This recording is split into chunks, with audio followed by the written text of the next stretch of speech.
on n'est pas dans l'optique de faire de la courte durée. Mais là, c'est vrai que sur ce bien-là, on s'était dit, il y a un potentiel parce qu'il était bien placé. Et voilà, justement, compte tenu de cette proximité avec les centres hospitaliers, etc., on s'est dit, bon, ça peut être pas mal. Bonjour tout le monde et bienvenue sur Money Tree, le podcast qui vous parle d'investissement et de finances personnelles au sens large et sans tabou. Salut tout le monde, bienvenue dans cet épisode coaching, spécial coaching, un épisode hors série. J'avais fait déjà une série d'épisodes coaching avec Christophe Natchuk. On a déjà fait 3 épisodes et il y a un 4e qui va sortir au courant de août 2024. Pour clôturer cette année de coaching avec Christophe qui est en train de terminer son appartement pour le mettre en location justement durant l'été. Donc une fois qu'il sera mis en location, on fera un point là-dessus.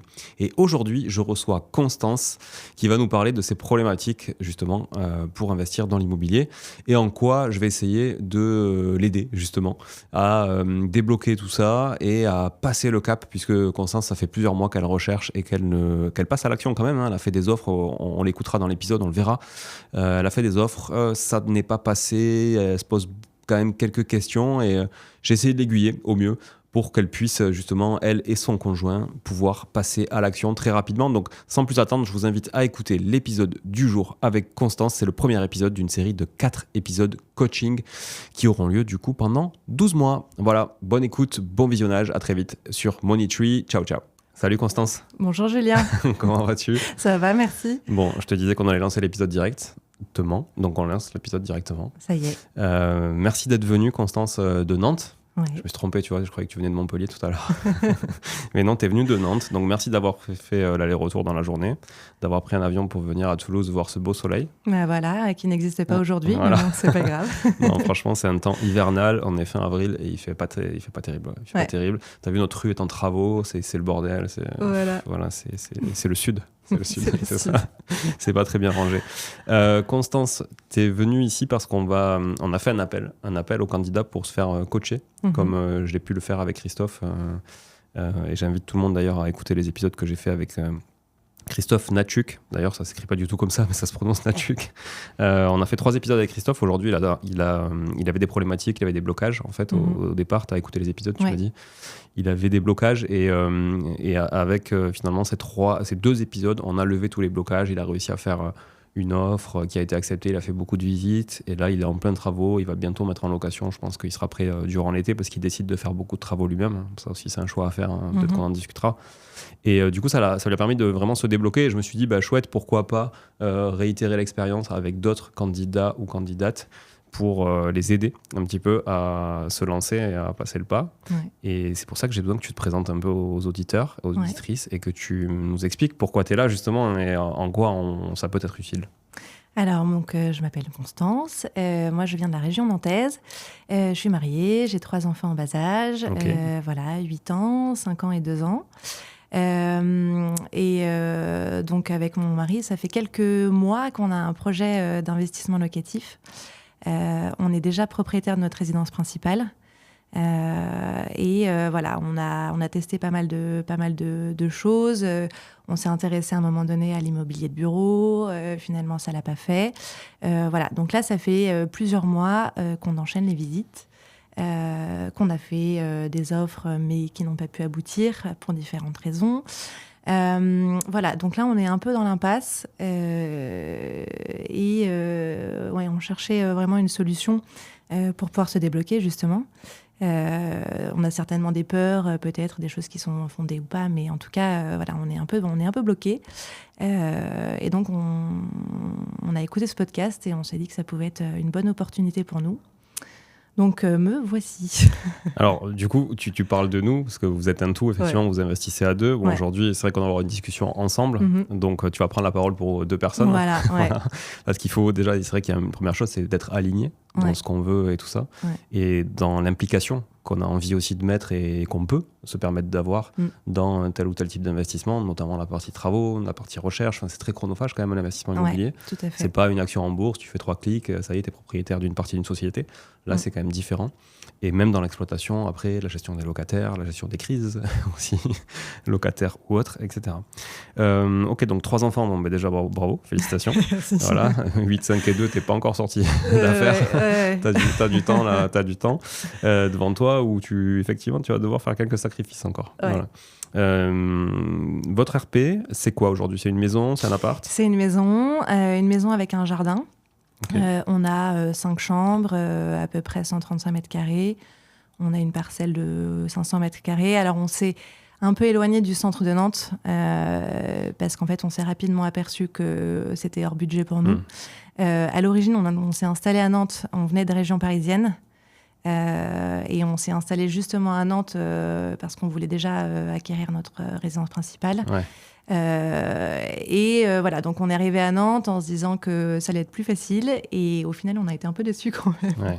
Je pense comme beaucoup de personnes qui viennent de région parisienne, on s'est aperçu que les prix étaient quand même très élevés.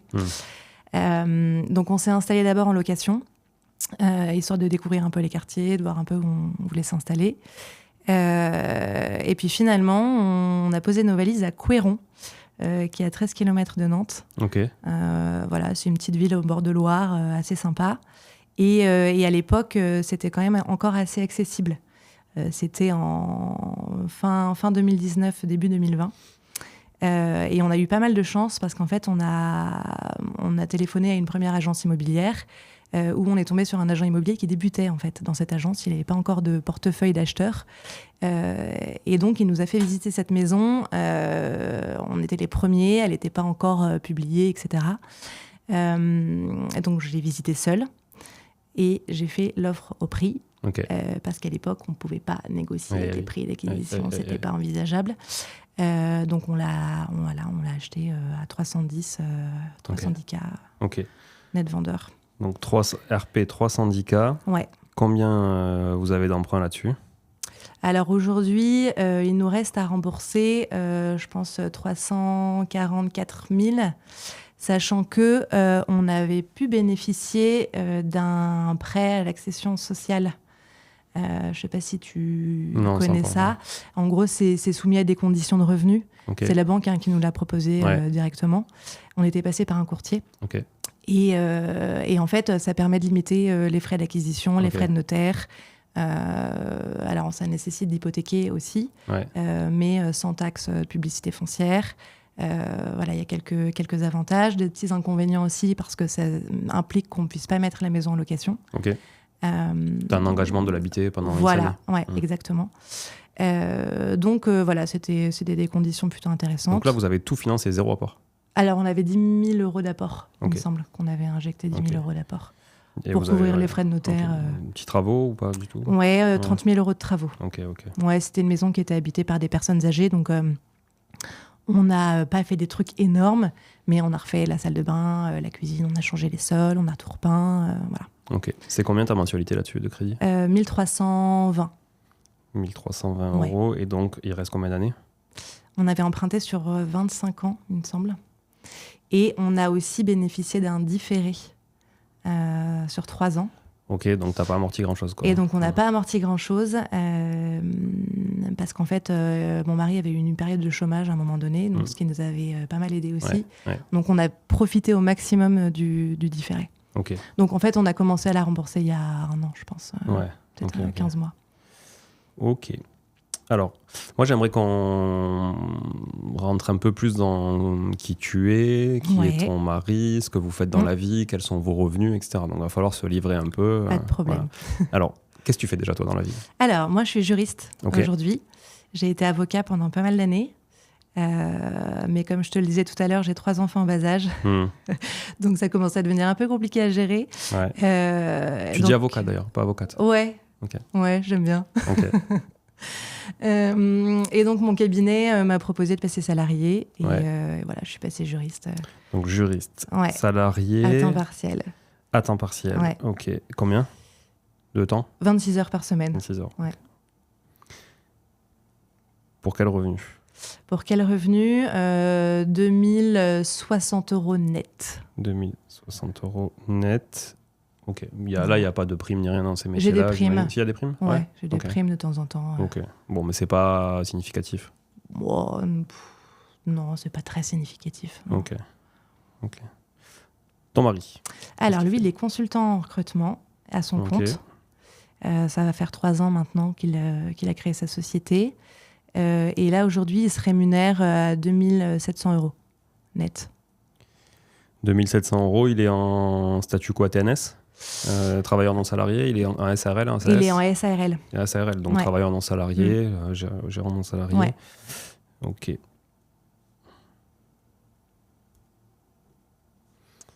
C'est quoi votre tranche marginale d'imposition ? Alors, on ne paie pas d'impôt. Pas d'impôt. Bon, c'est très bien. Hein. Avec 3 enfants. Très bien. 3 enfants, oui, ça vous fait une part et demie plus, c'est ça ? Parce que c'est alors après, il avait bénéficié aussi du chômage. Donc pendant quelques temps, en fait, il avait tout laissé en trésor. Et là, ça doit faire 1 an qu'il se rémunère. Ouais, donc comme tout ça en décalage, la donc, fiscalité... voilà, je pense que cette année, on va peut-être commencer à avoir une imposition. Ok. Bon, ça marche. Donc aujourd'hui, vos revenus, grosso modo, si j'arrondis, vous avez 4 800 € de revenus par mois, net. Ouais. 4 800 € de revenus. Et en charge, qu'est-ce que vous avez en dehors du crédit maison ? On n'a pas énormément de charges en dehors du crédit. On a tout ce qui est assurance, frais de garde pour le dernier. Mais sinon, on n'a aucun crédit mobilier. Voilà. Ouais, donc vous avez que des charges classiques de la vie d'un ménage avec des enfants, mais vous n'avez pas forcément d'autres emprunts ou dettes à fond perdu. Non, du tout. Ok, bon, ça c'est plutôt cool. Donc votre taux, tu le connais ton taux d'endettement ou tu veux qu'on le calcule ensemble aujourd'hui rapidement ? On peut le calculer. Bon, c'est vite fait. On va faire un calcul évidemment très simple pour aller vite aussi sur podcast. Donc 1320 € de crédit divisé par 4800 € de revenus, ça te fait 27,5. Donc 27,5%. Donc déjà la bonne nouvelle, c'est qu'on n'a même pas besoin d'aller trop magouiller, faire des choses complexes, des montages, etc., ou d'aller prier un banquier pour nous prêter de l'argent. Aujourd'hui, en l'état, surtout que ton mari, il a plus de 3 ans, il y a 3 ans de recul sur son boulot en tant qu'indépendant, a priori, une banque va vous prêter jusqu'à 35% d'endettement, puisque jusqu'à là, il ne pose pas trop de questions. Ouais.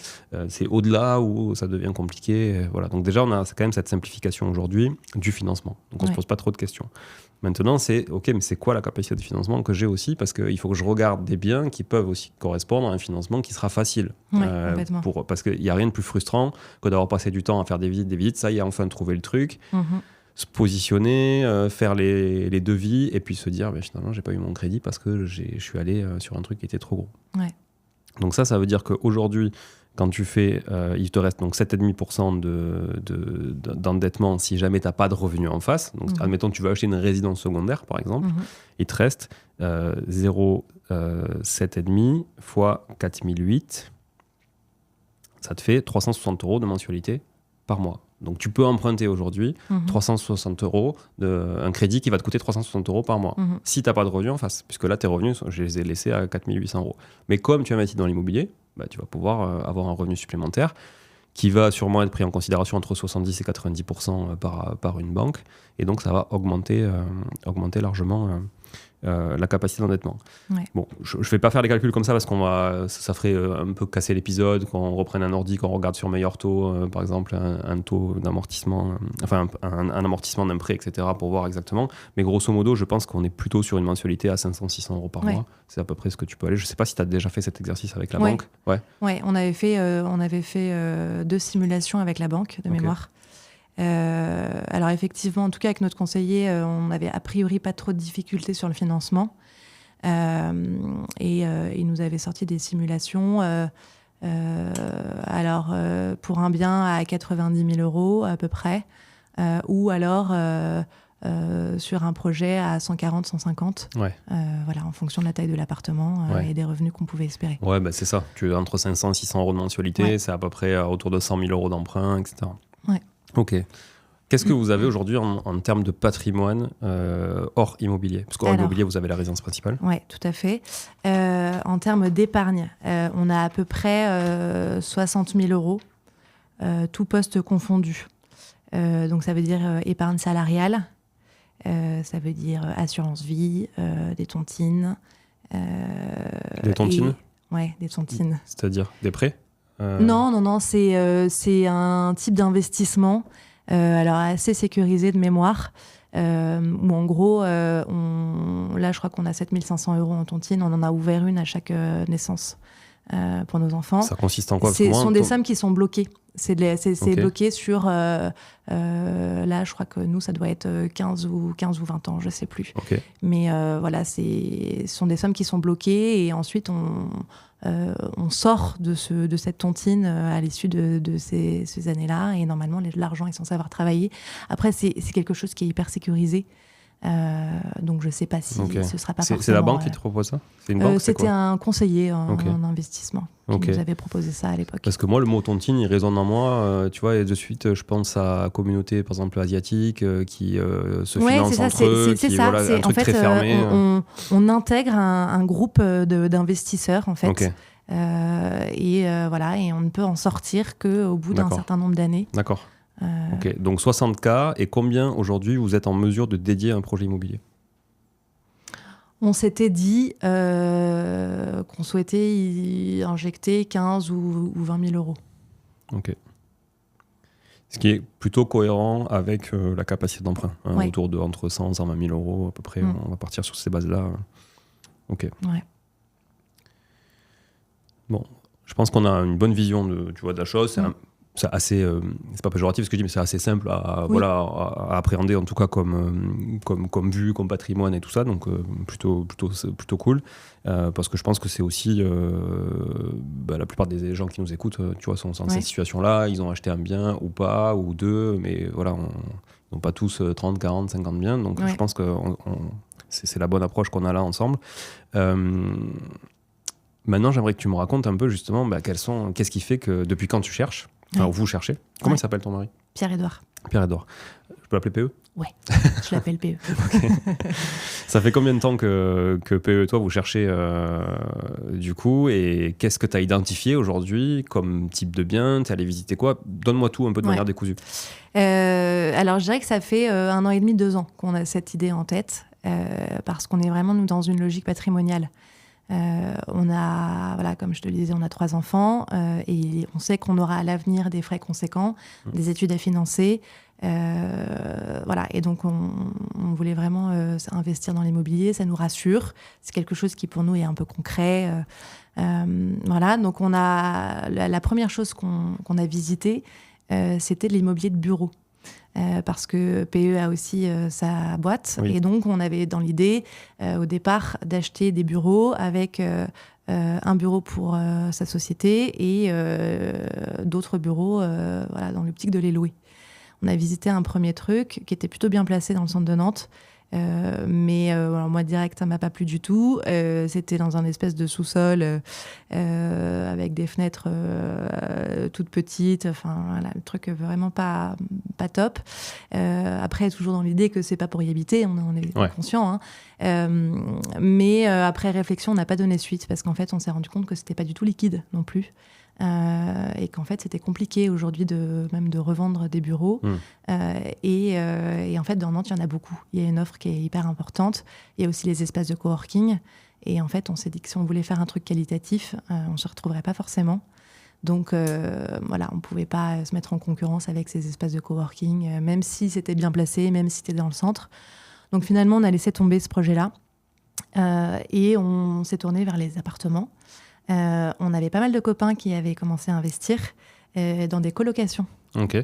Voilà, donc on s'est orienté dans un premier temps vers les colocs parce que c'est vrai que c'est quand même attractif en termes de rentabilité. Voilà, on pouvait espérer quand même quelque chose de plutôt sympa.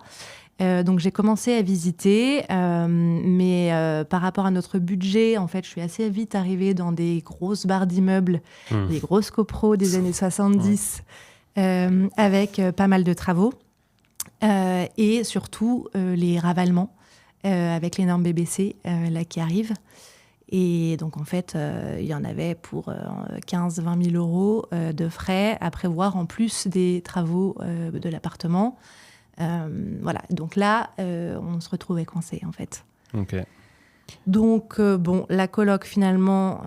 ça, c'était quand, ça C'était, je dirais que c'était il y a peut-être 6 mois, comme ça. Ouais, c'est pas si longtemps que ça. Donc, il n'y a pas si longtemps que ça. Voilà, donc la coloc, c'était ces inconvénients-là et on n'était pas forcément non plus très bien placés dans Nantes. C'est assez rapidement, on s'orientait vers des quartiers un peu plus compliqués, etc.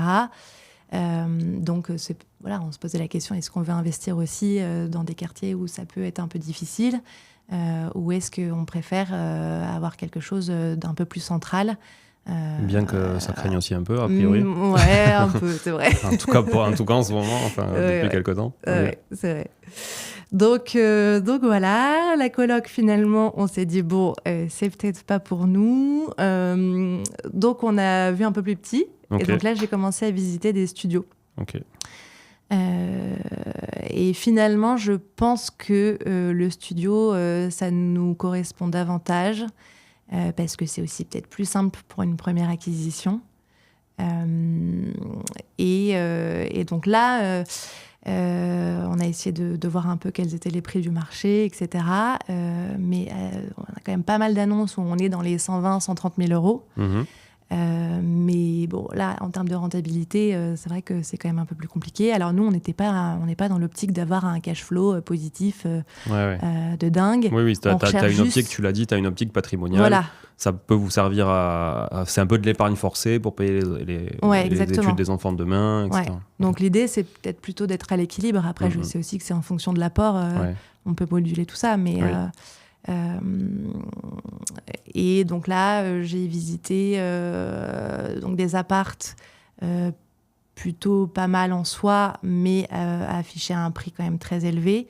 Les vendeurs n'étaient pas vraiment enclins à baisser les prix. Et l'état des copros était pas top. C'est notamment des petites copros avec des syndics bénévoles. Ouais. Et où en fait je m'apercevais que l'état de la copro au sens large, c'était des choses hyper anciennes, assez mal entretenues. Parfois je pouvais pas tout visiter, l'agent immobilier n'avait pas les clés, etc. Voilà, donc c'était finalement ça l'a pas fait. T'en as visité combien ? Je pense que j'en ai visité une dizaine. Ok. J'en ai visité une dizaine. J'ai fait une offre sur un studio sans même l'avoir visité. Ah oui ? Pour quelle raison ? Parce que j'ai vu l'annonce, ça collait parfaitement, il était bien situé. Il y avait en plus une place de parking dans le centre. Et il était, ce studio, de mémoire à 90 000 euros. Mais il n'y avait pas de travaux à prévoir, le DPE était plutôt bon. Mais il m'est passé sous le nez, je n'ai pas été assez réactive, il s'est vendu en 24 heures. Ok. Voilà. Donc là, il n'y avait pas de loup identifié, c'est juste que effectivement, c'est une autre offre qui est passée, quoi. Ouais. Okay. Donc voilà, en tout cas, c'était notre première offre. On en a fait une seconde sur un appartement à Saint-Herblain, donc juste à côté de Nantes, qui est aussi une des villes qu'on connaît un peu et qu'on vise. Là, c'était un studio dans une copro récente, 2014, avec un DPEC, un petit jardinet, quelques inconvénients, il n'était pas forcément très bien agencé, etc. Mais voilà, on s'est dit, ça rentre dans les clous. Il était à 95 000 euros et il était bien situé, proche d'une polyclinique et de la clinique de la main. Donc on s'était dit, tiens, ça peut être pas mal. On peut peut-être faire de la courte durée dans ce studio. Donc voilà, là on s'est dit, ok, ça peut le faire, on y va. On a fait une offre qui a été acceptée et on a commencé à monter notre dossier et on a fait estimer la valeur locative de ce studio par une connaissance qui est agent immobilier à Nantes et il nous a dit, bon les gars, vous êtes bien au niveau de l'estimation locative, on pouvait le louer jusqu'à 600 euros, mais clairement vous l'achetez beaucoup trop cher. Ah ouais. Ouais, il nous a dit, pour Saint-Herblain, vous l'achetez beaucoup trop cher. C'était combien le loyer ? En gros, on était à entre 500 et 600 euros. Ok. Voilà. Entre 500 et 600. Mais lui, il estimait plutôt à 80 000. Alors que là, on l'achetait à 95. Ok. Et l'autre élément qui a fait que finalement, on n'a pas concrétisé ce projet, c'est que finalement, on ne pouvait pas faire de courte durée dans cette copropriété. Parce que clairement, le règlement de copro l'interdisait. On avait un usage mixte avec une autorisation des professions libérales, oui. Mais on a regardé la jurisprudence et on s'est aperçu qu'en fait, c'était pas possible. Ouais. Le règlement prévoyait aussi qu'on transmette le bail du locataire dans les 15 jours de l'entrée du locataire, etc. Donc en fait, on s'est dit, ça le fera pas en courte durée. Okay. Donc finalement, on a renoncé. Alors, est-ce qu'on a bien fait ou pas ? Je ne sais pas. Alors, le truc, c'est que moi, je ne vais pas pouvoir te donner d'informations sur le marché, parce que je ne connais pas le marché en local. Et je le dis souvent, maîtrisez votre marché en local et soyez des experts vraiment de petites zones plutôt que de s'éparpiller. Donc déjà, c'est ce qui me semble, tu vois, la différence de Christophe sur les épisodes coaching, où lui, il s'éparpillait, il allait un peu partout, etc. Toi, tu es quand même assez centré. Tu es centre-ville. Tu as déjà fait cet effort, tu vois, de te centrer. Ok, je suis parti sur les colocations, ça va pas, barre d'immeubles, etc. Les gens qui m'écoutent régulièrement savent que je suis pas adepte de ce genre d'investissement. Et effectivement, si tu veux faire du rendement, tu vas sur des trucs un peu dégueux. Tu es obligé. Donc là, tu te dis, ok, j'ai fait cet exercice, j'ai tenté, mais ça marche pas. Je me recentre dans le centre-ville de Nantes. Bon, là, Saint-Herblain, a priori, moi, je connais pas la région, mais tu connais aussi, donc tu maîtrises. Ouais. Par contre, tu connais pas forcément le marché de manière suffisante pour savoir si effectivement tu achètes bien ou pas bien. Parce qu'il y a deux choses à voir. Moi, j'ai calculé rapidement le rendement brut. Après, j'ai aucune info sur les charges, etc. Donc, je fais ça vraiment, je survole un peu le truc. Mais franchement, ça me paraît quand même pas dégueu si c'est effectivement un emplacement qui est un peu patrimonial, que c'est une ville plutôt bien cotée. Tu vois, ça me semble pas dégueu, en tout cas, sur le papier. Au niveau mathématique, j'entends. Après, au niveau liquidité, tu vois, est-ce que tu vas t'y retrouver quand tu vas revendre ou pas ? Ça, je sais pas. Au niveau rendement moyen dans cette zone-là, je sais pas, parce que peut-être que finalement, le rendement moyen est encore plus haut que ces 7% brut que j'ai calculé rapido, tu vois, sur le prix d'acquisition, vraiment brut de brut. Mais en tout cas, tu avais un rendement, a priori, un peu plus élevé peut-être qu'à Nantes pour le même type de studio. Ouais. Donc tu me disais c'était plutôt 120 000 un studio et que tu allais louer quoi à Nantes 650 peut-être Oui, après ça dépend aussi de la surface, mais pas beaucoup plus cher. Donc j'ai l'impression que c'est un peu le même marché que Toulouse-Nantes, même si c'est une ville qui est plus petite. Je pense que Toulouse a pas mal de retard sur les prix. Et c'est à peu près le même marché. Et la location courte durée non autorisée, ça peut ne pas être un problème si tu n'as pas prévu d'en faire et que ton projet il est quand même viable en location longue durée. Donc tu vois, c'est pas une obligation que d'avoir un règlement de copro avec une location courte durée, parce que d'ailleurs ça peut te desservir toi aussi à terme. Si demain il y a vraiment... Déjà il y a de plus en plus de pancartes qui se lèvent contre la location courte durée, ça c'est un fait. Et donc ça veut dire que si toi tu fais de la longue durée et que l'immeuble autorise de la courte durée, ça peut te porter préjudice à tes locataires à toi. Ça peut porter préjudice pour la revente demain aussi, parce que tu vas avoir que des boîtes à clés dans les parties communes et que toi tu seras peut-être en minorité sur la location longue durée. Donc finalement, je pense que oui, j'entends souvent, tu sais, les gens dire regardez bien dans les règlements de copro, que ce soit autorisé, etc. Ok, c'est bien si c'est autorisé, mais attention, si c'est autorisé, c'est pas que pour vous. C'est aussi pour tous les autres copropriétaires et tous les investisseurs qui seraient dedans. Donc toutes les nuisances que ça peut amener pour vos propres locataires à vous, si jamais vous faites pas de la courte durée. Et même si vous faites de la courte durée, tu sais que les gens, le moindre problème, ils se plaignent, ça va vite. Et donc, du coup, ça peut vraiment aussi dégrader et avoir une sale ambiance. Puis bon, la farandole de boîte à clés, tu vois, dans des villes qui sont pas très touristiques en plus, j'imagine que c'est pas touristique Saint-Herblain. Non, voilà. Pas vraiment. Donc, tu vois, c'est un peu... c'est un peu bizarre, quoi, tu vois. Je trouve ça, voilà. Donc, la courte durée, moi, je pense que ça ne doit pas être un critère. En tout cas, tu vois, si tu veux investir dans du patrimonial, comme tu dis, etc. Maintenant, si tu veux faire maxi rendement et que tu veux arrêter de bosser et que tu veux aller faire les ménages dans les appartes, oui, c'est sûr tu vois. Mais si c'est pas l'objectif, a priori, la courte durée, c'est pas un critère. C'est pas l'objectif. Et en plus, c'est vrai que nous, en termes de dispo... c'est quand même assez speed, donc on n'est pas dans l'optique de faire de la courte durée, mais là c'est vrai que sur ce bien-là on s'était dit Il y a un potentiel parce qu'il était bien placé et voilà, justement, compte tenu de cette proximité avec les centres hospitaliers, etc., on s'est dit, bon, ça peut être pas mal. Ok. Voilà. Votre ami qui est agent IMO, qui vous a dit que vous achetiez trop cher, lui, il est agent IMO sur quel secteur ? Nantes. Ouais. Il connaît pas forcément Saint-Herblain ? Ou il connaît Saint-Herblain ? Je pense qu'il connaît Saint-Herblain. Il connaît le marché un peu. Mais en tout cas, lui, direct, nous a dit, moi, j'irai pas. Ok. Il y avait une agence, là, qui vendait ? Non.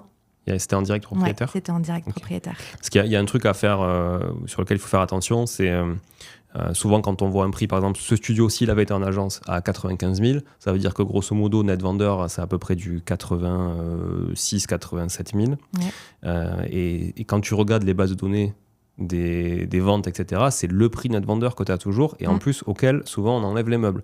Donc ça veut dire que toi, quand tu vois un bien, quand tu achètes un bien 95 000 qui est dans une agence, en fait, tu vas le voir sur DVF quelques mois après, peut-être à 80 000 parce qu'il y aura eu 10 000 euros de com et 5 000 euros de meubles qui auraient été enlevés. Mais finalement, le mec, tu as l'impression qu'il a acheté 80 000 sur DVF, mais il n'a pas acheté 80 000, il a acheté 95 000, peut-être, tu vois, parce qu'il y a des frais qui s'empilent. Et les données de valeur foncière, ou tous les autres outils, donnent toujours les prix net vendeurs immobiliers. Donc ça veut dire mobilier déduit. Et ça, c'est vrai que les gens souvent se disent « Ah, mais attends, mais j'achète trop cher, regarde combien ça s'est vendu il y a 3 mois, ou il y a 4 mois, ou il y a 6 mois. » Oui, mais attention, comparer ce qui est comparable. Et ça, attention aussi à ça, pas se faire avoir. Bon, là, si c'est direct propriétaire, effectivement, au pire, il y a 5 000 euros de meubles qui déclarent pour économiser un peu peu d'impôts. Mais grosso modo, oui, on est plutôt sur un prix à 90 000. Et si votre ami vous dit que ça vaut 80 000, bon, effectivement, il y avait quand même plus de 10% d'écart. Donc là, ça peut être pénalisant. Oui, et puis c'était un studio aussi. En fait, je pense que ça nous aurait moins dérangé sur un appart un peu plus grand. Mais là, c'est vrai qu'on se disait, 95 000 sur un studio, avec 20 000 euros d'apport, ça nous embêtait quand même de l'acheter vraiment trop cher. Voilà, c'est sur cette petite surface, on s'est dit, il nous a dit, je pense que vous... Alors après, on ne peut pas savoir comment va évoluer le marché de l'immobilier, mais la plus-value à la revente éventuelle, là, il nous disait franchement, je ne pense pas que vous ferez une plus-value sur ce type de bien-là. Ok. Bon, ça, c'est intéressant de faire des hypothèses. C'est-à-dire qu'il faut que vous mettiez tout ça dans un tableau. Hypothèse, je ne fais pas de plus-value à la revente. Hypothèse, le marché prend 1%. Hypothèse, il prend 3%. Hypothèse, il prend 5%. Tu vois, sur 10 ans, 15 ans, 20 ans, 25 ans. Bon, sur ce type d'investissement, déjà, on est plutôt sur on va dire des configurations idéales autour de 15 ans, grosso modo. Avec des considérations fiscales plutôt autour de 10-12 ans avant d'arbitrage. Donc finalement, tu gardes entre 10 et 15 ans. Vous n'allez pas le garder 20 ans, 25 ans, c'est impossible. C'est parce que vous allez être rattrapé par la fiscalité et puis vous allez avoir envie de changer, de faire autre chose, de récupérer des liquidités pour réinvestir ailleurs, pour continuer soit à faire autre chose, soit en tout cas à réinvestir, ou parce que vous avez besoin de récupérer des liquidités. Enfin, l'aîné, c'est une fille ou un garçon ? Une fille. Une fille, elle a 8 ans. Elle a 8 ans, voilà, donc tu vois, dans 15 ans, elle a 23 ans, elle sera déjà dans les études, vous aurez déjà peut-être arbitré un truc que vous aurez acheté aujourd'hui pour payer ses études. Donc c'est pour ça que les hypothèses, il faut les faire entre 10 et 15 ans, ça sert à rien de les faire au-delà, franchement. Nous, on les fait sur 10, 15 et 20 pour nos clients. Mais c'est vrai que sur 20, souvent, elles sont pas très intéressantes. En fait, c'est trop long, le temps de détention. Ok. Donc là, t'en es où maintenant aujourd'hui ? Est-ce que ça t'a un peu dépité ? Ouais, ça nous a un peu découragés quand même. Ça nous a un peu découragés parce qu'en fait, on pensait avoir une idée justement des prix du marché, avoir cerné un peu le juste prix, entre guillemets. Et là, en fait, on s'est dit, mais on ne maîtrise pas du tout. On pensait l'acheter vraiment, être dans la bonne tranche. Et en fait, on s'est rendu compte que ce n'était pas le cas. Et cet appartement-là, il était aussi mis en vente via des agences. Et on a une agence qui l'avait mis en vente à 126 000 euros. 126 000 ? 126 000. Et le mec l'a mis à 95 en direct ? Et il l'avait mis à 99 en direct. 99 et vous avez fait une offre à 95 et on avait fait une offre à 95. Et donc là, on s'est dit, mais en fait, comment juger du prix en fait, c'est ça, c'est compliqué. Donc là, on s'est dit, en fait, on pensait maîtriser le marché et en fait, peut-être qu'on ne maîtrise pas. Voilà. Donc on s'est dit, comment gérer le truc ? En plus, nous, on ne fait pas du tout de travaux. On n'est pas manuel. Donc après, on se dit qu'on pourra peut-être apprendre, mais clairement, ce n'est pas du tout notre truc. Donc quand on visite aussi des appartes avec des DPE qui sont en F, en fait, on ne sait pas. T'es pas capable d'évaluer. On n'est pas capable d'évaluer. Comment changer la lettre du DPE et si on change tel truc ou tel truc, est-ce qu'on pourra passer en D ou pas? Donc aujourd'hui, on est un peu fébrile sur les types de biens avec des travaux. Donc là, c'est aussi nous ce qui nous rassurait beaucoup dans ce projet-là, c'est qu'en fait, c'était un appartement dans lequel il n'y avait pas de travaux à faire, ou très peu. Mais voilà, on n'est pas fermé aux travaux, pas du tout, mais on n'a clairement pas les compétences, quoi. Ça, c'est un truc qui revient souvent, et je pense que c'est le nerf de la guerre. Et d'ailleurs, je crois que je l'ai répété à Christophe dans le 3e épisode, mais le nerf de la guerre pour moi de l'investisseur immobilier, surtout aujourd'hui avec des considérations de consommation d'énergie, etc., c'est vraiment la maîtrise du poste travaux et son exécution. Ouais. Parce que c'est l'estimation, comme tu dis, c'est très complexe à anticiper, et 2, c'est comment j'exécute. C'est-à-dire comment je trouve les bons artisans pour le faire. Est-ce qu'ils vont être à l'heure? Est-ce qu'ils vont respecter le cahier des charges? Comment je fais un cahier des charges pour qu'ils ne me prennent pas pour le particulier lambda aussi et que, tu vois, parce qu'en fait, le problème des artisans, c'est mais le problème, c'est qu'à démultiplier les interlocuteurs qui ne maîtrisent pas le sujet, mais qui, du coup, comme ils ne comprennent pas des fois aussi, se ferment un peu ou pensent toujours se faire arnaquer par l'artisan parce qu'ils ne maîtrisent pas le sujet. On a un peu ce syndrome aussi, tu vois, souvent de se dire, attends, mais est-ce que c'est le juste prix? Est-ce que je ne paye pas trop cher? Est-ce qu'il n'est pas en train de me faire à l'envers parce que j'y connais rien ou autre? Moi, je dis, pour ça, faites-vous accompagner par quelqu'un qui maîtrise. Tu vois, prenez un maître d'œuvre indépendant, à la limite, prenez quelque chose, mais voilà, tant pis, payez un peu plus cher. Mais faites-le proprement parce que, in fine, de toute façon, ça vous coûtera le même prix, voire même plus cher si vous anticipez pas tout ça, quoi. Voilà, parce que vous allez faire des erreurs si vous maîtrisez pas le sujet. Donc ça, c'est vachement important, je pense, de se faire accompagner là-dessus. Après, il faut savoir aussi que les artisans, ils ont pas que ça à faire d'aller faire des devis. C'est ça le truc, tu vois. Et c'est normal. Et j'en parlais hier avec un artisan avec qui on travaille beaucoup. Et il me disait que lui, grosso modo, il allait plus faire des devis comme ça de complaisance parce qu'il s'était épuisé. Même avec des gens avec qui il avait l'habitude de travailler, au bout d'un moment, ils en avaient trop abusé, tu vois. Et que c'était fini. Maintenant, il travaillait qu'avec des gens qui le faisaient bosser et qui convertissaient les devis. Voilà. Et le reste, il perdait même pas de temps. Et sur le long terme, finalement, quand il regarde le rapport investissement de temps, il y gagne, même s'il fait moins de chantier. Peut-être, mais il y gagne parce que il peut faire ses chantiers plus proprement, il est moins en retard, etc. Parce que quand tu vas faire un devis, t'exécutes pas, tu vois. Donc c'est compliqué. Mais quand tu as besoin d'être réactif, tu vois, quand tu as besoin d'être réactif, tu as besoin de compétences, toi. Du coup, tu as besoin de pouvoir estimer, toi. Et ça, le problème, c'est que tant que tu l'as pas fait, t'as pas l'expérience. Et en fait, la théorie, ça marche pas. Trouver sur Google, et on l'a tous fait, combien coûte la peinture au mètre carré, non mais tu vois, le placo au mètre carré, avec l'isolation, machin, mais il y a une infinité de réponses. D'ailleurs, quand tu regardes souvent les trucs, c'est entre 50 et 200 € du mètre carré. Bon, ça t'avance pas, en fait, tu vois, parce que ton artisan, il sera forcément à l'intérieur. Donc, très difficile, je trouve. Et pour ça, ce qu'il faut faire, c'est peut-être rejoindre des groupes en local. Soit des communautés digitalisées, un type groupe Facebook, groupe, je sais pas, qu'est-ce qu'il peut y avoir, WhatsApp, tu vois, des groupes qui se créent en local, aller à des soirées d'investisseurs immobiliers, etc., pour comprendre un peu comment ça marche, apprendre, aller dans des séminaires en local. Mais vraiment, je pense s'entourer de gens, même si c'est qu'une soirée tous les 3 mois, tu vois, mais s'entourer de gens et discuter avec des gens qui ont déjà fait et qui peuvent te dire en fait, c'est bienveillant. Cette communauté, elle est bienveillante. Donc, si tu veux, ils vont te dire clairement oui, ça c'est trop cher, ça c'est pas assez cher, là c'est pas mal. Ah, tiens, je te file le contact d'un artisan, tu peux y aller les yeux fermés. Enfin, tu vois, c'est une approche quand même. C'est une approche dans la bienveillance, franchement. Et ça peut aider. Après, malheureusement, il n'y a pas de solution miracle. Il faut faire pour savoir, pour gagner de l'expérience, en fait. Voilà. Enfin, pas faire forcément toi-même, mais en tout cas, déjà faire des projets, déléguer des premiers travaux, etc. Sur votre résidence principale, vous aviez 30 000 € de travaux, c'était quoi ? C'était... on avait refait la cuisine, on avait refait les sols. Voilà, on avait trouvé des artisans dans le coin. Ok. Bon, vous avez une base quand même là, pour les sols par exemple. Oui. Combien en mètre carré, combien le coût du sol, le coût de la pose. Oui, on peut retrouver ça. Okay. Mais après, c'est vrai que sinon, ce que je suggère de faire, mais attention, c'est pas valable partout, mais je pense qu'à Nantes, ça l'est.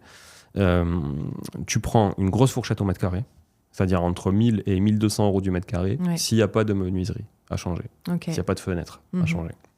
S'il y a des fenêtres, Ça dépend si c'est en bois, si c'est en PVC, si c'est en alu. Mais si c'est en bois, grosso modo, ça peut vite coûter entre 1500 et 2500 à la fenêtre, dépendamment de sa taille. Si c'est en PVC, ça va te coûter moins de 2 fois moins cher. Ok. Voilà. Mais grosso modo, tu prends, je sais pas, un studio, ça fait à peu près 20-25 mètres carrés. Bah, non, disons que ça fait 20 mètres carrés. Tu prends 1 200 € du mètre. Bon, mais t'es à 24 000 €. Tu vois, de rénovation. Si tu rases tout et tu refais tout. Et après, tu arbitres. Une salle de bain, c'est autour de 5 000 €. Tu vois, une cuisine, ça va être 2 000 à 3 000 €, dépendamment de l'électroménager que tu mets à l'intérieur. Tu peux faire moins, hein, c'est toujours pareil. Si tu as une kitchenette toute pourrie, tu vas faire 500 balles, tu vois ce que je veux dire. Mais après, ça dépend aussi de la qualité du bien que tu as envie d'avoir. Oui, mais l'idée, c'est d'avoir quelque chose de quali pour que ce soit aussi durable et que ça puisse aussi jouer sur le prix de la loc, tout simplement. Hein. Et ce qu'il faut que tu te dises aussi, c'est que moins tu as de mètres carrés, plus ton prix au mètre carré sera élevé. Parce que tu as des coûts incompressibles, type une salle de bain, c'est incompressible. Bien sûr. Que ce soit dans un studio de 15 ou dans un studio de 25, la salle de bain elle va te coûter 4, 5, 6 000, peu importe. Mais elle va pas te coûter un prix au mètre carré. Voilà. C'est pas la faïence qui va te coûter cher, tu vois, c'est tout le reste, quoi. Un receveur, c'est un receveur. Une robinetterie, c'est une robinetterie. Une toilette, c'est une toilette. Enfin, voilà. Pareil pour la cuisine, il t'en faut une, que l'appart fasse 40 ou que l'appart fasse 15, tu auras une seule cuisine. Donc son coût est dilué. Donc ça, il y a des choses. Moi, pour être très transparent, sur un studio de 15 mètres carrés avec mezzanine en plein cœur de Toulouse, hein, donc rue piétonne, galère d'accès, enfin voilà. J'ai payé 24 000 € de rénovation. Tu vois, donc je sais pas combien ça fait au mètre carré, mais on n'est pas loin des 1500, quoi, je pense, tu vois. Donc pour 15 mètres carrés, plus une mezzanine qui devait faire 6 mètres carrés avec un couchage en haut. Donc c'est pas la mezzanine qui coûte très cher, tu vois. Et donc les gens vont dire, mais c'est horrible, c'est trop cher, machin, etc. Ouais, bon, ça reste un studio que je loue 600 balles, tu vois, même qui fait que 15 mètres carrés. Et moi, je m'y retrouve parce que j'ai acheté peu cher, parce qu'il n'y avait pas beaucoup de mètres carrés. Donc, comme tu n'as pas beaucoup de mètres carrés, tu achètes un studio qui est moins cher parce que les gens sont obsédés par le prix au mètre carré. Donc, en fait, même les agents, en fait, leur seul moyen d'évaluation, souvent, c'est un prix au mètre carré. Donc, ils vont te dire, le prix au mètre carré dans le quartier, c'est 7 000 €. Bon, ben, si votre appart, il fait 15, c'est 15 fois 7. Et donc, tu te retrouves avec un studio qui vaut, je sais pas combien. Ça fait quoi, 105, ça doit faire 15 fois 7. Donc, du coup, alors que tu as le studio d'à côté qui fait peut-être 20 mètres carrés, tu vois, lui, il va se retrouver à 140 000 € et tu vas louer quasiment le même prix. Donc, ça, c'est un mauvais calcul, tu vois, ce calcul au prix au mètre carré aussi. Donc, moi, je préfère acheter moins de mètres carrés, même si je les paye un peu cher au mètre carré, et faire plus de réno, tu vois, pour avoir un truc hyper quali, que je suis sûr aussi de louer par rapport au studio d'à côté où le mec aura payé trop cher, il sera obligé d'augmenter encore plus son loyer. Et finalement, un studio, c'est un studio, quoi. Une fois que tu es couché dans le lit, tu es couché dans le lit, tu vois. Voilà. Donc, ça aussi, il faut faire attention au prix au mètre carré. À l'acquisition, faut pas être focus là-dessus. C'est-à-dire que si tu cherches un studio, toi, c'est pour le louer tant, bah, tu regardes ton prix de projet global et tu regardes ton loyer en face. Et si en fait ta balance elle est bonne par rapport à tes objectifs d'autofinancement avec tes 15 ou 20 000 € d'apport, bah, du coup, t'es pas mal dans les clous. Tu vois. Après, les considérations de marché, c'est autre chose. Ça, je te dis, moi, je peux pas t'aider là-dessus, par contre. Mais attention aussi aux conseils des uns et des autres. Je suis en train de t'en donner, donc fais attention aussi aux miens. Mais, non, mais tu vois ce que je veux dire. Fais attention, pondère bien tout, etc. Mais surtout, regarde si ça répond à tes objectifs, à toi. Pas aux objectifs de marché, au fait que tu vois. Le marché, comme tu le disais tout à l'heure très justement, on ne sait pas comment évoluer et le monde de l'investissement est un monde hypothétique. Mais que ce soit immobilier, que ce soit la bourse, que ce soit alors la crypto c'est pire, que ce soit voilà. Mais quand tu achètes une action Total, tu ne sais pas combien elle va te payer de dividendes sur les prochaines années. Tu sais combien elle a payé avant. Tu ne sais pas combien elle va valoir dans les prochaines années, mais tu sais combien elle a valu avant. Et donc tu fais des hypothèses en te basant sur le passé pour envisager le futur. Mais l'immobilier, c'est pareil. Mais oui, il y a une part de risque de toute façon. Bien sûr. Voilà, c'est sûr. Est-ce que parce que l'action Total a pris, je sais pas, je te dis une bêtise, mais 30% sur les 10 dernières années, elle va pas les prendre sur les 10 prochaines, ou est-ce qu'elle va les prendre sur les 10 prochaines? Le marché nantais, il a dû prendre pareil 20 à 30% depuis 5-6 ans, à peu près. Je pense que ça doit être à peu près ça, dans des villes comme ça. Est-ce que du coup, tu dis, attends, tout a été pris, donc du coup, c'est vrai que le marché, maintenant, voilà, il est à son prix max et il va pas prendre. Ou alors tu te dis, attends, la dynamique, elle est bonne, on va continuer de surfer dessus, on prend la vague au milieu. Tu vois, ça, c'est des hypothèses. On ne peut pas le savoir. Mais ni l'agent IMO qui t'a conseillé, ni toi, ni moi aujourd'hui, ni même le meilleur investisseur immobilier de Nantes. Tu vois, il est incapable de faire ça. Donc, si toi, ça, en l'état aujourd'hui, sans te projeter sur l'avenir, aujourd'hui, ça répond à tes objectifs sur les 10 prochaines années, avec les chiffres ISO, c'est-à-dire qu'il ne bouge pas, parce que l'avantage, c'est que ton crédit va bouger, ton loyer, il ne peut bouger qu'à la hausse. Ouais.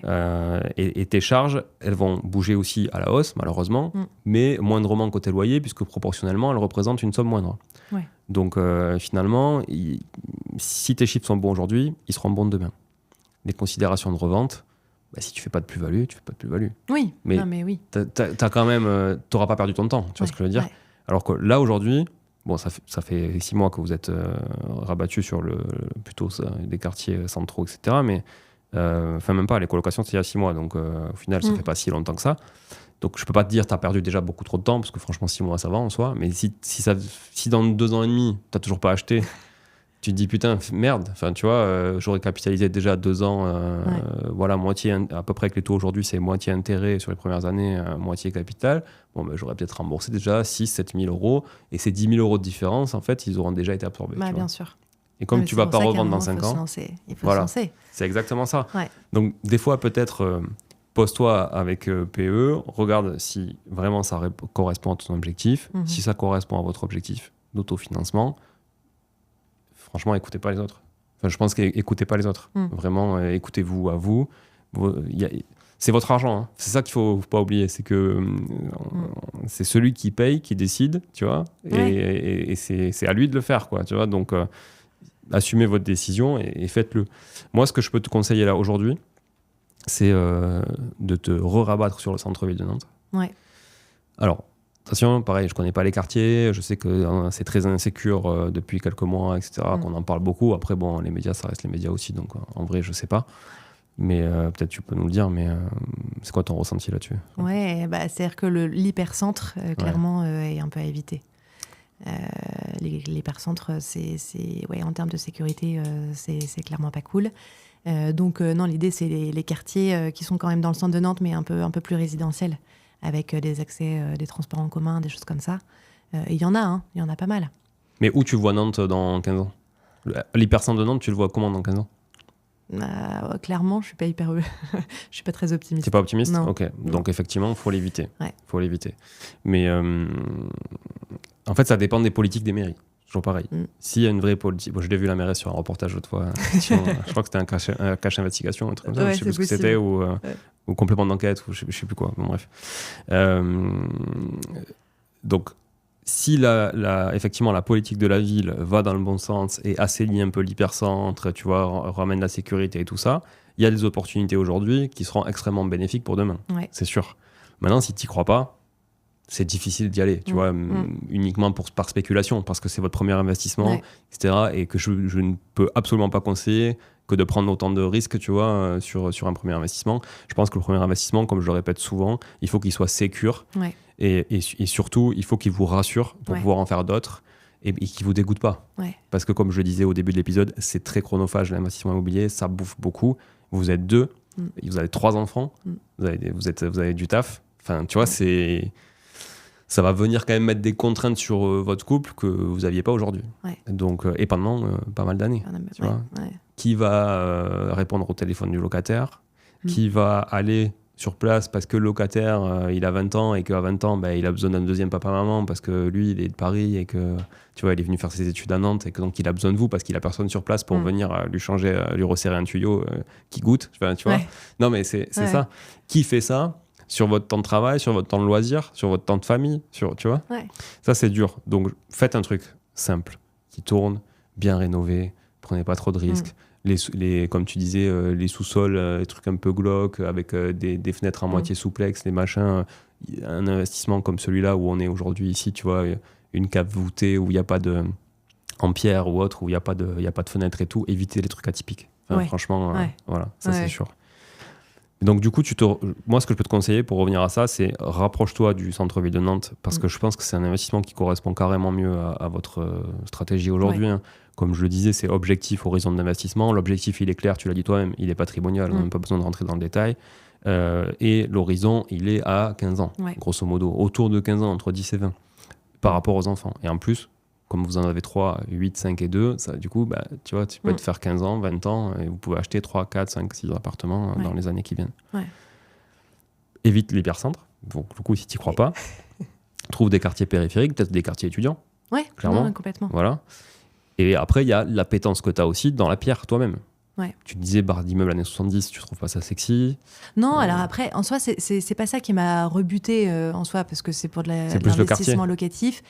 C'était le quartier, mais après, c'était aussi d'un point de vue mathématique, en fait, les charges de copro qui étaient énormes, et les ravalements BBC avec quand même des gros postes de travaux à venir.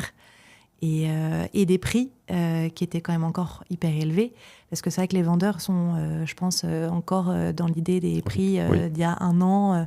Mais je crois que Nantes a dû perdre 7% ces derniers mois.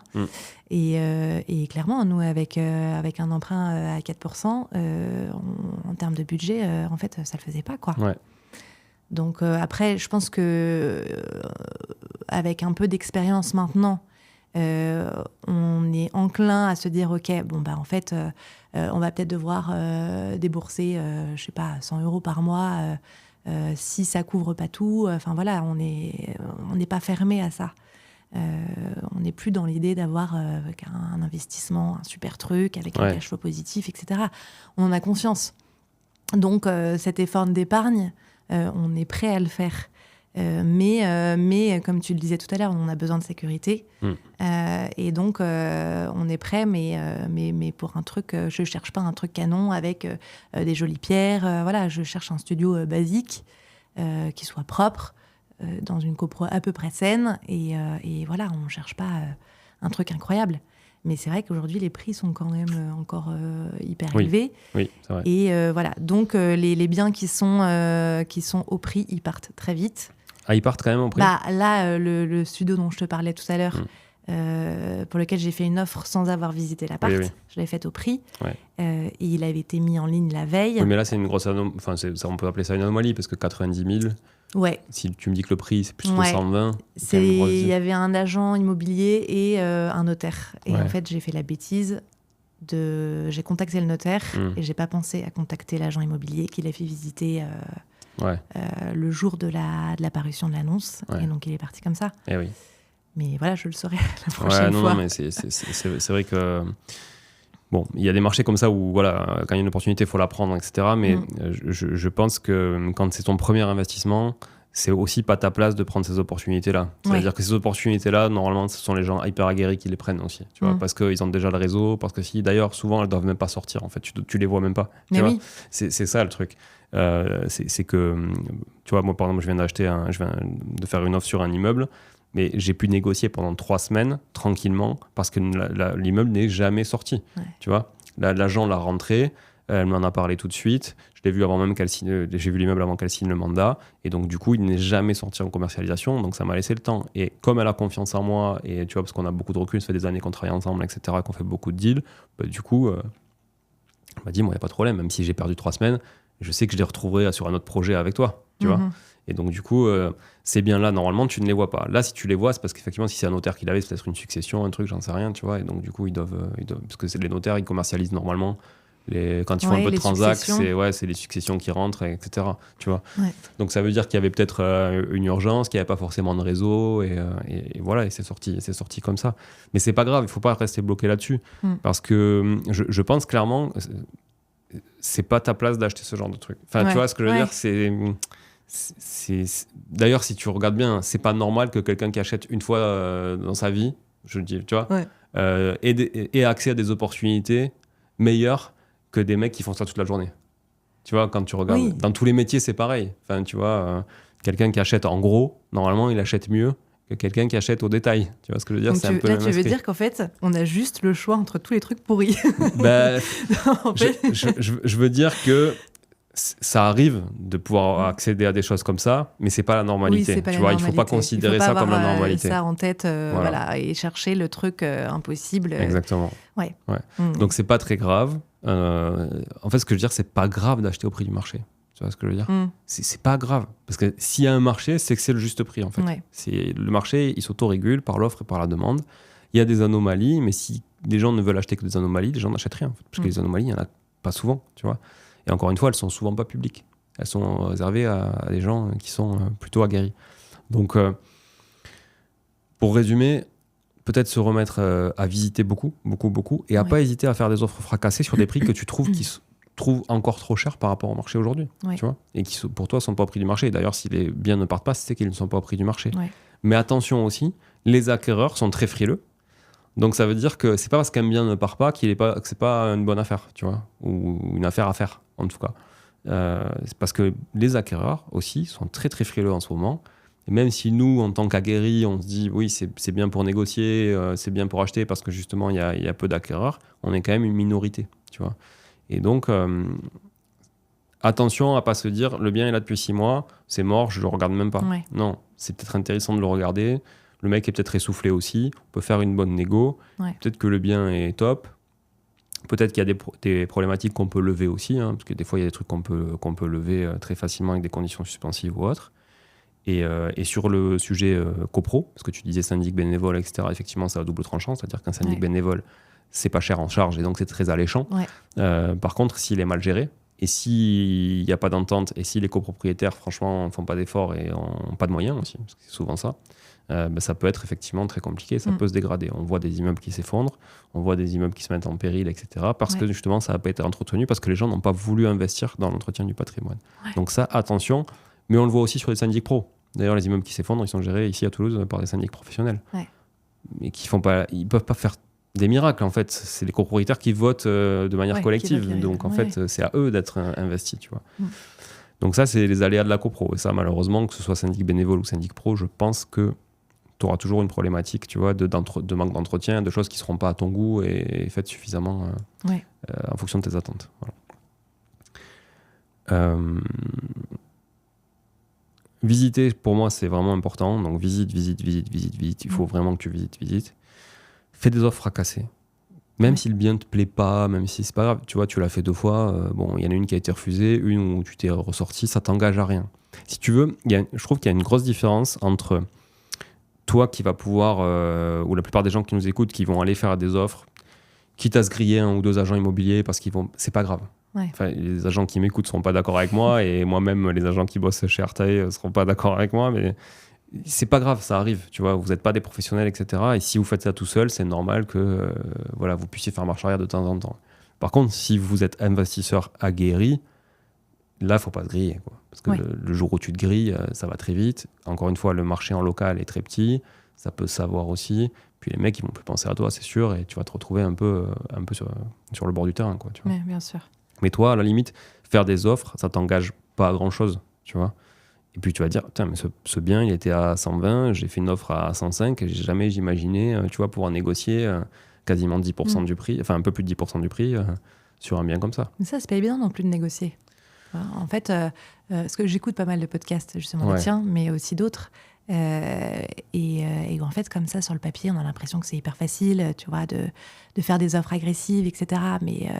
Mais au final, ça passe pas si souvent que ça, quand même.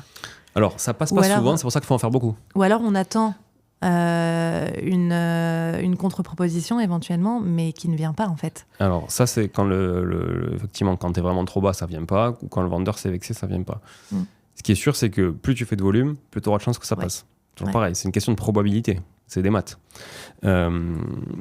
Si t'en fais pas, si t'en fais une de temps en temps ou tous les 2 mois, c'est sûr qu'il y a peu de chances que t'arrives. Ça peut de manière aléatoire, mais ça en fait pas une règle absolue, tu vois.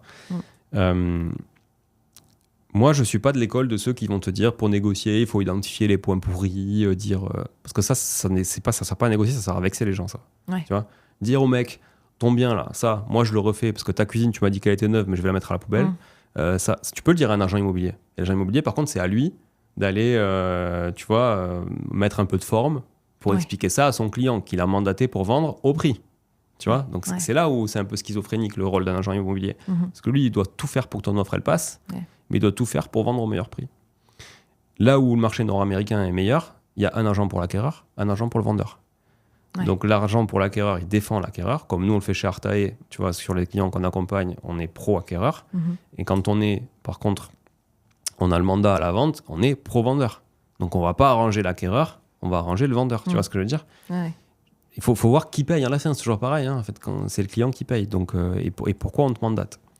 Donc la négo, en francassant le bien, en mettant une tartine au mec, en disant ton bien est pourri, en fait, donc je vais te faire 30 000 euros ou 30% de négo parce qu'il est pourri, franchement, il y a 99% de chances que tu le vexes et qui te répondent même pas, tu vois. Donc je pense que on appelle ça une négo, mais en gros, c'est juste faire une offre au prix que toi, ça peut t'intéresser. Peu importe tes justifications, ça passe, tant mieux, ça passe pas, tant pis, next. Tu vois ce que je veux dire ? Parce que c'est pas une raison principale. Tu vois, moi j'ai eu beaucoup de mal aussi à me détacher de ça, hein. Au début c'était très dur, tu vois, j'ai beaucoup d'affect dans les biens que j'achète, j'aime trop le patrimoine et tout ça pour me détacher et me dire j'achète des maths, mais in fine ça reste des maths. Donc si ça correspond à ton objectif à ce prix là c'est bien et que c'est accepté. Si ça correspond pas à ton objectif parce que le prix est pas à la hauteur de tes attentes et à l'offre, next. Tu vois, c'est voilà, mais pour ça il faut du volume, donc il faut du temps, il faut s'investir là-dedans. Il faut visiter, et surtout, tu vas vachement monter en compétences. Parce que tu vas analyser des dossiers que tu n'aurais pas analysés si tu ne faisais pas de volume. Des problématiques de copro, des procédures, au sein de la copro. Bon, en plus, c'est juriste, donc tu vas pouvoir analyser tout ça. Des problématiques de fissures dans des immeubles, comment ça a été traité, géré, de responsabilité, etc. Pourquoi là il y a des charges qui sont élevées, pourquoi il y a des charges qui sont pas élevées, tu vois, comprendre. Les taxes foncières par quartier aussi, des fois ça diffère vachement. Tu te dis putain, ce quartier est hyper cher en taxes foncières, c'est 2,5 loyers, tu vois, mensuels, donc c'est trop. Alors que ce quartier-là, c'est juste un mois de loyer, donc ça c'est quand même mieux, ça pèse moins sur les chiffres. Et en fait, plus tu visites et plus tu auras d'expérience. Voilà, bon, j'ai beaucoup parlé là. Non, mais c'est intéressant. Mais c'est vrai que les visites, effectivement, en fait, le volume est important. Et il va falloir qu'on se dégage encore plus de temps. Moi, c'est vrai que je passe mes pauses déj en visite. En fait. Ouais. Mais en visite ou en visite vraiment physique ou en pré-visite ? En visite physique. Ouais. Okay. Je sais que j'ai 1 heure. Et donc, en 1 heure, j'ai le temps de visiter un appart. Okay. Donc, ça, je le fais assez régulièrement. Et après, le soir. Mais je pense qu'il va falloir aussi qu'on passe peut-être à la vitesse un peu supérieure le week-end et le soir. Ça, c'est clair. Ouais, je pense qu'il faut le faire. Et, mais le problème, c'est que j'ai envie de te dire, recentrez-vous sur des quartiers que vous maîtrisez absolument. Comme ça, vous n'avez pas besoin de l'avis de qui que ce soit pour vous faire une idée du marché. Ouais. Vous allez vous le faire proprement. Mais en même temps, plus c'est restreint, moins tu as d'offres. Ouais. Donc, tu ne peux pas non plus faire beaucoup de volume. Donc, quand encore une fois, je ne connais pas le marché nantais et les quartiers que tu veux viser, peut-être élargissez un tout petit peu votre zone de recherche au début pour faire beaucoup de volume. Ouais. Et après, recentrez là où vous sentez que vous avez une appétence, soit mathématique, soit affectueuse, tu vois, avec tel ou tel quartier. Mais soyez vraiment maître de vos quartiers. Enfin, connaissez par cœur d'une rue à l'autre les prix, pourquoi, tu vois, en regardant ce qui s'est vendu, bien sûr, mais en regardant ce qu'il y a aujourd'hui sur le marché et en discutant peut-être aussi avec des gens, tu vois, qui ont acheté dans ces quartiers-là ou qui connaissent ces quartiers-là ou qui les ont étudiés. Voilà. Et pourquoi pas aller à des événements justement pour rencontrer ces gens-là, comme je le disais tout à l'heure.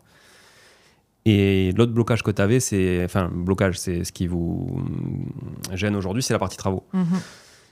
Et la partie travaux, faites venir des artisans. Franchement, je suis désolé, mais aux artisans qui m'écoutent et tout ça, et puis nous, pareil, on gère beaucoup de travaux. Tant pis, contacte des artisans, fais-les venir, fais faire des devis. Ouais. Fais faire des devis, prends 5, 10 devis différents, alors pas sur le même bien, mais sur plusieurs artisans, et 5 devis de plaquistes. Et vous regardez la différence, tu fais une moyenne et tu dis ok, le prix moyen à Nantes, c'est ça pour le placo, au mètre carré. Ouais. Tu vois. Et par rapport à ça, qu'est-ce que tu penses, toi, des entreprises justement qui établissent ces devis pour les artisans? Parce que ça, on en a vu et on avait justement fait faire un devis comme ça. Les hélico-travaux, les machins, les trucs comme ça, c'est pas fiable en termes d'évaluation. Franchement, je l'ai fait 1 ou 2 fois pour des raisons de rapidité, etc. C'est souvent sous-estimé, honnêtement. C'est souvent sous-estimé. Je me rappelle d'un immeuble là où, grosso modo, moi j'ai évalué 350 000 de travaux, j'avais un devis à 150, tu vois. Ah oui. Donc c'est quand même... voilà. Parce que déjà, souvent, c'est demandé par des agents immobiliers. Ouais. Parce que c'est facile pour eux. Parce qu'il y a les agents immobiliers, pareil, il y a les artisans, et ils veulent plus aller faire des devis pour les agents immobiliers, tu vois, c'est trop chiant. À chaque fois, c'est juste pour aider à la vente, mais derrière, les mecs, ils font pas les travaux, ou alors ils achètent pas, ou voilà. Donc, qu'est-ce qu'ils font? Ils utilisent ce genre de trucs. En ligne, tu as ton devis rapide et autres. C'est vrai que c'est pas mal, parce qu'en fait, quand on a besoin d'être réactif, ou en tout cas, parce que nous, c'est assez vite quand on a un truc qui nous plaît, en fait, on a envie que ça aille vite, parce qu'on a justement peur que le bien parte. Et en fait, ce type d'entreprise, il se déplace quasiment dans les 24 heures, 48 heures. Oui. Voilà, donc, mais tu vas être très, très, très... tu vas tomber de haut, en fait. Quand tu vas devoir exécuter les travaux. Parce que toi, ça veut dire, OK, il se déplace, mais tu vas analyser ton projet avec ces chiffres-là, et tu risques de tomber de haut quand vraiment tu vas devoir être facturé pour de vrai par des artisans. Parce que souvent, ils sous-évaluent le truc, vraiment. Et ils sous-évaluent. Et moi, ce que je te dis, c'est pas forcément t'as trouvé un bien, fais venir 10 artisans. C'est visite des biens, tu sais que tu vas pas les acheter. Je suis désolé, c'est dégueulasse ce que je dis, mais là, je te coach à toi. Je coach pas les agents IMO. Donc, ni les artisans. Donc, je te coach à toi. Et donc, c'est dans ton intérêt à toi.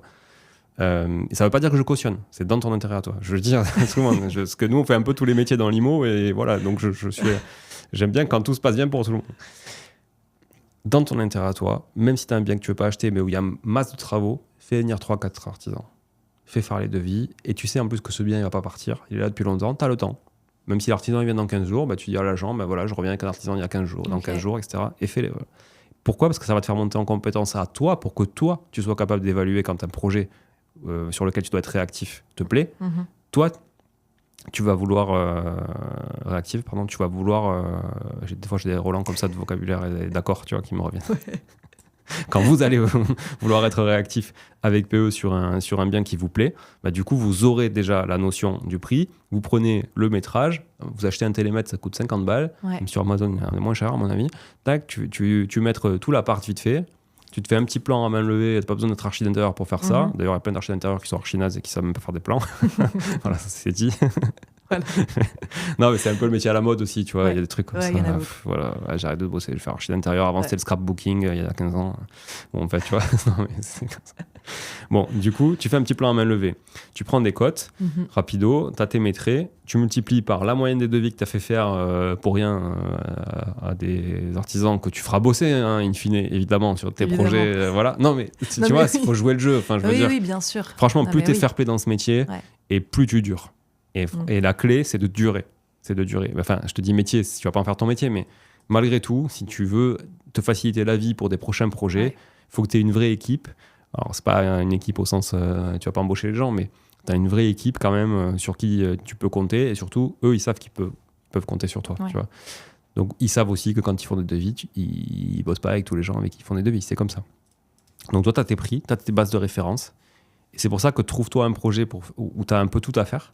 Comme ça, tu as une base de référence pour tout.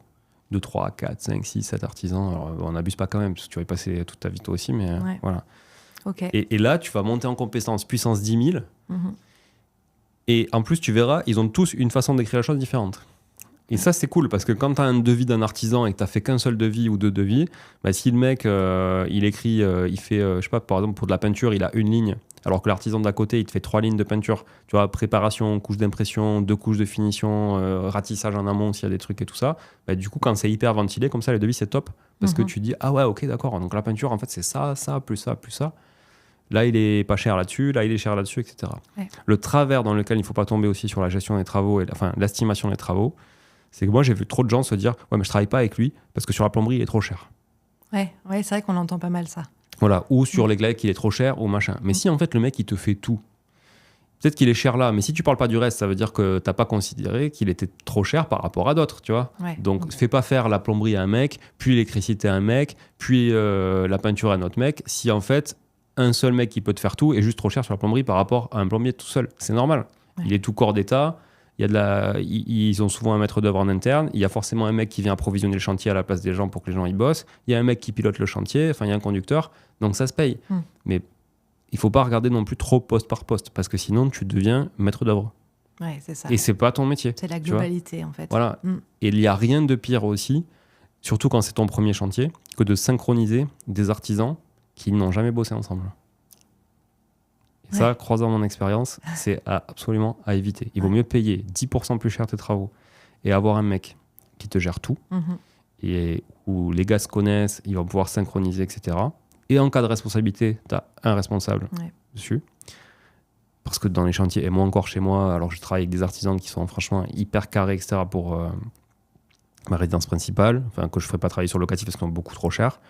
Tout est peint, il y a une porte de dressing à changer, voilà, évidemment, la porte, comme ça, c'est un peu des rustres des fois, boum, il m'a flingué le plafond, il faut reprendre le plafond, tu vois, alors qu'il vient d'être peint.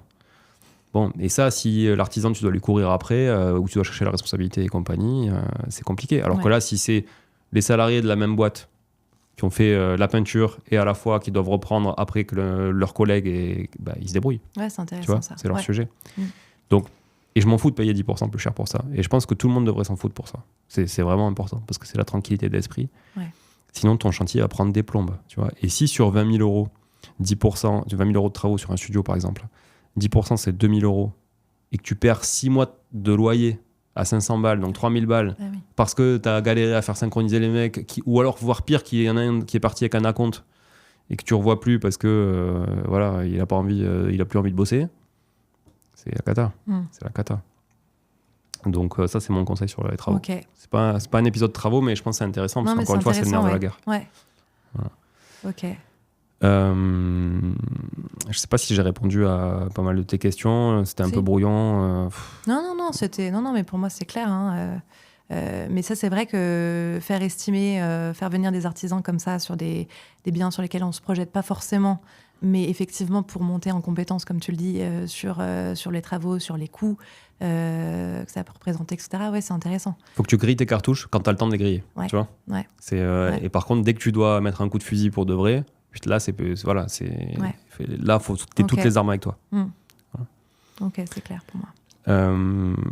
Financement, pas de sujet. Là, il n'y a pas de blocage, je pense, ou de choses à aller négocier, parce que vous avez déjà validé un peu le truc. Écoute, t'as des questions, toi, peut-être, ou des choses où tu veux qu'on lève? Faut en profiter, on est là. Non, mais franchement, on a fait quand même un bon tour d'horizon. Hein. Si je me posais, on reste encore un peu dans la thématique travaux, mais par exemple la question des DPE. Oui. J'ai entendu parler de DPE projetés. Oui. Et donc ça, est-ce que par exemple, c'est quelque chose qu'on peut faire quand on visite un bien sur lequel il y a quand même pas mal de travaux à faire, mais qu'on est sur une passoire thermique, un truc quand même compliqué, et on nous dit non mais ça va aller, vous changez le ballon d'eau chaude, vous faites ci, vous faites ça, et c'est bon, ça passe, vous serez en D, pas de problème, etc. Là, nous, clairement, en fait, c'est compliqué aussi de savoir ce qu'on dit vrai ou pas, et en fait, on se dit, bah ouais, mais si on fait les travaux, on fait ce qu'on nous dit, et au final, on se rend compte que ça passe pas. Est-ce qu'un DPE projeté, justement, ça peut être quelque chose de... Après, je sais pas combien ça coûte, hein, je suis pas allée jusque-là, mais est-ce que ça peut être un truc à envisager, par exemple? C'est une très bonne question, et c'est un sujet tout aussi délicat. Ouais. Parce que ne peut faire le DPE projeté que le mec qui a fait le DPE initial. Okay. Parce qu'en fait, il faut d'abord faire un DPE avant de pouvoir faire un DPE projeté. Ouais. Donc ça veut dire que si... déjà, il faudrait que tu sollicites le diagnostiqueur qui a fait le DPE pour le compte du vendeur au départ. Okay. Mais pour moi, ça, c'est plutôt le vendeur qui doit le faire. C'est-à-dire qu'il faudrait, dans la discussion, exiger du vendeur qui puisse payer 200 balles pour faire un DPE projeté. C'est à peu près ce que ça coûte, même peut-être un peu moins des fois. Okay. En fait, parce que le DPE, c'est pas excessif hein, dans le pack de diagnostic. Hein. Je sais pas, mais ça, c'est moins de 100 euros, quoi, un DPE, dans le pack des diagnostics. Quand tu ventiles tous les diags. Parce que tu as tout dans un pack de diagnostic. Et pour un studio, tu es à peu près à 250 euros, tu vois, pour un pack global. Même 200 des fois. Donc, c'est pas excessif. Par contre, il faut juste le faire. Donc, il faut le faire, il faut ouvrir au mec, le diagnostiqueur, il faut qu'il vienne, etc., pour faire le DPE initial. Et après, le projeté, il peut le faire à distance, par contre, avec un devis ou avec des références de matériel qui vont être mis. Donc, tu dis, bah voilà, moi, je prévois de faire ça comme travaux. Faites-moi un DPE projeté avec ça. Le problème, c'est que c'est l'interlocuteur, c'est le vendeur du diagnostiqueur. C'est pas toi, tu vois. Donc, soit toi, bah, tu te dis, OK, moi, ce projet, quand même, je sens que je vais aller au bout, mais j'ai besoin de me rassurer là-dessus. Donc, bah, je suis prêt à investir 250 ou 300 balles pour payer un DPE plus un DPE projeté, un diagnostiqueur qui est objectif parce que c'est moi qui vais l'envoyer. Franchement, ils le sont quand même tous de plus en plus parce qu'ils sont quand même assez contrôlés là-dessus et tout. Donc, normalement, les diagnostiqueurs, ils sont quand même assez réglo. Surtout si tu prends une enseigne un peu connue, un franchiseur, tu vois. Voilà, normalement, je pense, moi, à Diagamter, avec qui je bosse pas mal, Bon, voilà, c'est une franchise, ils sont partout en France. Et franchement, ils sont carrés. J'ai fait intervenir dans des séminaires et tout, ils sont quand même assez carrés. Tu les fais intervenir, ils vont te dire scénario A, vous faites ça, ça, ça, vous allez passer à temps, vous faites ça, ça, ça. Mais par contre, parce qu'en fait, dans le DPE, c'est ça là que je voulais revenir. En fait, dans le DPE, tu as des recommandations. Ouais. On te dit, si tu fais ça, vous allez potentiellement gagner ça, si vous faites ça, etc. Sauf que c'est pas engageant, si tu veux. C'est pas engageant pour le diagnostiqueur, c'est juste de l'information. Okay. Tu vois, comme nous, on fait là, tu m'as pas payé pour ça, voilà, c'est une discussion. J'espère que la juriste que tu es ne va pas me coller un procès parce que parce que je t'aurais appliqué un truc qu'on s'est dit aujourd'hui, tu vois. Et voilà. Voilà, ça n'a rien d'engageant. Alors qu'un DPE projeté, c'est beaucoup plus engageant. Le mec s'engage à ce que à la fin, tu aies ce DPE là. Ouais. Et sinon, c'est sa responsabilité à lui, tu vois, qui peut être engagé. Je crois que c'est opposable, il me semble, le DPE projeté. À vérifier. À vérifier. Mais cherchez opposabilité sur Google DPE projeté, vous aurez la réponse. Si je ne l'ai pas mise dans la description. Mais, en tout cas, si c'est sûr que c'est plus engageant pour le diagnostiqueur. Maintenant, tu ne peux pas l'imposer au vendeur. Donc, c'est à toi de voir. Okay. Mais j'en parlais hier, tu sais, j'en parlais avec un de mes associés sur une société de marchand de biens. Et en fait, on voudrait faire venir un bureau d'études parce qu'on est en train d'essayer de racheter un immeuble où la façade est en train de se détacher. Et donc, du coup, il y a vraiment un gros jour. Tu vois vraiment le jour à travers. Ouais. Et du coup, on voulait faire venir un bureau d'études. Mais là, on est en pleine négo. Et donc, on s'est dit, qu'est-ce qu'on fait ? Soit on claque 1000 ou 2000 balles avec un bureau d'études pour qu'il nous dise ce qu'il en pense, quitte à pas acheter l'immeuble. Soit on essaie de l'imposer au vendeur. Et ça, c'est une négo. Okay. Voilà. Moi, je préfère me dire, OK, je paye parce que c'est pour moi et ça fait partie des frais. En fait, c'est comme ça. Tu es investisseur, du coup, tu as des frais et tu peux pas aller au bout de tous les projets. Mais au moins, ça t'évite d'aller au bout d'un projet où tu peux avoir des désillusions, notamment sur le DPE dont tu parlais. Après, il y a quand même des cas d'école sur le DPE. Globalement, je vais le répéter, j'avais fait des capsules là-dessus, mais isolation, c'est la base de la base. Mur périphérique. Si tu es en rez-de-chaussée, c'est la merde. Si tu es au dernier étage, c'est la merde. Ouais. Donc déjà, étage intermédiaire, franchement, tu es quand même assez tranquille parce que c'est chauffé en dessous, c'est chauffé au-dessus. Et ça, astuce, parce que j'ai fait le test avec un algorithme en live avec un diagnostiqueur là, sur son logiciel. Vous n'êtes pas obligé de mettre de la laine de verre sur votre faux plafond ou un isolant sur le faux plafond s'il y a quelqu'un au-dessus. Et souvent, on a tendance à quand même en mettre. Okay. Mettez-la pour des raisons phoniques, mais pour des raisons thermiques. En matière de DPE, ça ne sert absolument à rien. Voilà. Si c'est chauffé au-dessus, ça sert absolument à rien. Donc ça ne vous fera pas gagner de mettre 200 de laine de verre au plafond, et ça va vous faire économiser un peu d'argent. Ça ne vous fera pas gagner en DPE. Les radiateurs, c'est pareil. Il y a radiateur électrique et radiateur électrique. En fait, ça reste un radiateur électrique. Et franchement, même s'ils sont un peu programmables, etc., c'est pas là où vous allez faire un énorme gap. Okay. Par contre, vous mettez une pompe à chaleur, ça oui, donc RR ou RO, donc type climatisation réversible, même si ça fait du froid aussi, mais climatisation réversible, là, ça vous fait vraiment gagner des trucs. Donc ça, tu sais que si déjà dans la copro, tu es autorisé à faire ça, tu mets ça, ton DPE, c'est plus un sujet. Okay. Vraiment, tu mets une pompe à chaleur, je te promets, ton DPE, c'est quasiment plus un sujet. Tu réisoles les murs, tu mets une pompe à chaleur, c'est très probable que tu seras jamais en F ni en G, probablement pas en E, mais surtout plutôt en D ou en C. Ouais. Voilà. Ça fait vraiment des gros gaps. Et après, tu as l'eau chaude sanitaire. Parce que c'est ça qui consomme de l'énergie tous les jours, c'est quand tu te douches, quand tu fais tirer l'eau chaude, la vaisselle, le machin, etc. Et là, c'est pareil, il faut calibrer la taille de la réserve d'eau. C'est-à-dire que si dans un studio, tu as un chauffe-eau de 100 litres, c'est pas normal. Okay. Tu chauffes beaucoup trop d'eau pour le peu d'utilisation qu'il va y en avoir. Ouais. Donc, un chauffe-eau d'un studio, ça doit être un 20, 30, 40 litres en chauffage instantané, parce que du coup, ça te permet vraiment de se réchauffer très très vite. C'est-à-dire que toutes les 6 ou 12 minutes, tu as un cycle qui est refait et en fait, tu as de l'eau chaude très très vite. Ou alors même de mettre, par exemple, à la cuisine, parce que si tu as juste besoin d'eau chaude pour te laver les mains l'hiver ou faire la vaisselle, un chauffe-eau instantané qui prend pas de place. Donc, ça veut dire que tu n'as pas de stockage d'eau.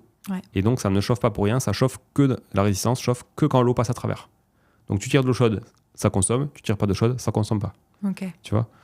Donc, il y a des trucs comme ça. Donc, si tu sais que tu peux mettre toutes ces choses-là en place dans l'appartement, du coup, tu peux être quasiment certaine, sans faire de DPE projeté ou être diagnostiqueur, que tu vas être tranquille. Okay. Maintenant, si tu peux pas réisoler parce que tu vas perdre trop de place, si tu peux pas mettre de pompe à chaleur parce que c'est interdit par l'urbanisme ou par la copropriété ou que tu n'as pas l'assurance de ça, c'est compliqué. Ou alors, mets en condition suspensive le fait d'avoir une autorisation de la part de la copro de mettre, ou de faire une déclaration préalable à la mairie, d'installer une pompe à chaleur. Tu vois, ça peut aussi se mettre en condition. Mais c'est pareil, c'est une question d'expérience. Plus tu vas visiter des choses, plus tu vas analyser des DPE, voir des DPE projetés, plus tu vas comprendre. Et ça se fait couramment d'appeler les diagnostiqueurs, par exemple parce que c'est vrai que justement, ce qu'on nous met, si vous faites tel lot de travaux, vous passez en telle lettre, etc. Oui. Ça se fait d'appeler le diagnostiqueur en lui disant, écoutez, voilà, j'ai visité cet appart. Oui. OK, quelles sont vos préconisations concrètement Oui. Après, ça reste des êtres humains. Hein, donc, il y en a qui vont mal te répondre, pas te répondre, et d'autres bien. Donc, oui, ça se fait. Mais encore une fois, je pense que la démarche, ça serait de leur dire, bon, mais voilà, est-ce que, voilà, moi, je suis en train d'essayer d'acheter cet appart, est-ce que vous pouvez me faire un dépôt projeté? Si oui, combien? Voilà, et même s'il est... Enfin, par contre, il faut qu'il soit à mon nom, parce que c'est moi qui paye, quoi. Voilà, pas forcément au nom du vendeur, qui s'en sert pas, lui, derrière, tu vois. Voilà, pour vendre à quelqu'un d'autre ou autre. Ou si toi, t'achètes pas. OK.